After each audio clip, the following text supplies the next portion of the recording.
Hello చిట్టి చేతులు, welcome back to చిట్టి చేయి వ్లాగ్స్. ఈరోజు మన వినాయకుడికి ఎంతో ఇష్టమైన లడ్డూలు, అది కూడా మోతిచూర్ లడ్డూలు ఒరిజినల్గా కల్తీ లేకుండా ఎట్లా చేయాలో చూసుకుందాం. ఏంటి కల్తీ లేకుండా అంటుంది అంటున్నారా? అవును, ఇన్ని రోజులు మీరు తినేది మ్యాక్సిమం డూప్లికేట్ లడ్డూలే. ఒరిజినల్ లడ్డూలు ఎట్లా చేసుకోవాలో చూసేద్దాం. Like, share and subscribe to చిట్టి చేయి వ్లాగ్స్. ఫస్ట్ మనం శనగపిండి తీసేసుకొని దాంట్లో వాటర్ పోసుకోవాలి. వాటర్ అంటే పిండి కన్సిస్టెన్సీ ఎట్లా ఉండాలంటే మనం బజ్జీలకు ఎట్లా చేసుకుంటామో అట్లా. అంటే వాటర్ ఎక్కువ పోసుకోవద్దు, అట్లానే గట్టిగా ఉండొద్దు, మళ్ళీ వాటర్గా ఉండొద్దు. ఎగ్ ఎట్లా బీట్ చేసుకుంటామో అట్లా ఒక ఫోక్ తీసుకొని మంచిగా బీట్ చేసుకోండి. ఈ కన్సిస్టెన్సీలో ఉండేటట్టు చూసుకోండి, ఉండలు లేకుండా. ఆ తర్వాత ఒక బాండి తీసుకొని దాంట్లో ఆయిల్ వేసుకొని మంచిగా హీట్ ఎక్కిందా లేదో ఒకసారి చూసుకొని ఆ తర్వాత బజ్జీల లాగా వేసుకోవాలి. సన్నగా వేసుకోకుండా బజ్జీలు మనం ఎట్లా వేసుకుంటామో అట్లా వేసుకోవాలి. ఒకటే దగ్గర ఉంటే ఇంకా మంచిగా రౌండ్ వచ్చి మెత్తగా ఉంటాయి, లేదంటే క్రిస్పీగా ఉంటాయి. మనం క్రిస్పీగా చేసుకోకుండా ఉండాలి. అండ్ ఆల్సో మన మోతిచూర్ లడ్డు ప్రాసెస్ ఎట్లా అంటే 2 టైప్స్ ఉంటుంది. ఇది నేను టైప్ 1 చెప్తున్నా. ఇంకో టైప్ 2 కావాలంటే కామెంట్ చేసేయండి, నేను చెప్పేస్తా టైప్ 2 ఎట్లా చేస్తారనేసి.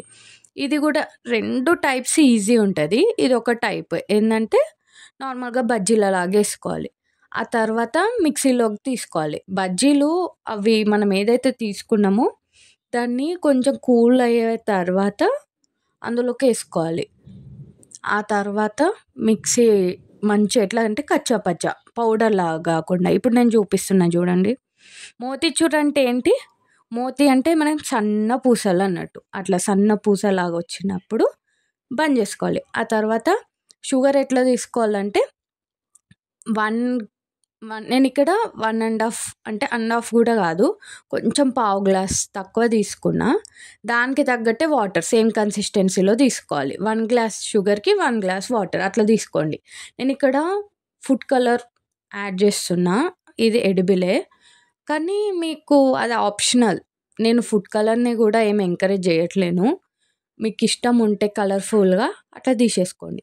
పాకం అనేది అట్లా తీగ పాకం నేను చూపెట్టినట్టు కావాలి. ఆ తర్వాత ఇలాచి ఫ్లేవర్ కోసం వేసేసుకొని అట్లా కలుపుకుంటూ ఆ కన్సిస్టెన్సీని వేసేసుకొని అందులో మనం కొన్ని డ్రై ఫ్రూట్స్ వేసేసుకొని ఆ తర్వాత నెయ్యి ఇంపార్టెంట్, నెయ్యి కూడా వేసేసుకొని మంచిగా మిక్స్ చేసుకోవాలి.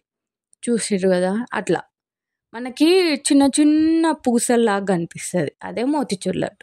5 minutes కూల్ డౌన్ అయిన తర్వాత ఇట్లా లడ్డూలు ఫస్ట్ మనకి కొంచెం మెత్తగా అనిపిస్తాయి, ఆ తర్వాత చల్లారిన తర్వాత మంచిగా ఉంటాయి. సేమ్ మనకి స్వీట్ హౌస్లో ఎట్లా ఉంటుందో అట్లా. ఆ తర్వాత మీకు నచ్చిన డ్రై ఫ్రూట్స్తో డెకోర్ చేసుకోండి. అంతే అండి, సింపుల్గా. ఇది సింపుల్గా అయిపోయే మోతిచూర్ లడ్డు. కొంచెం కాన్సన్ట్రేట్ చేయాలి.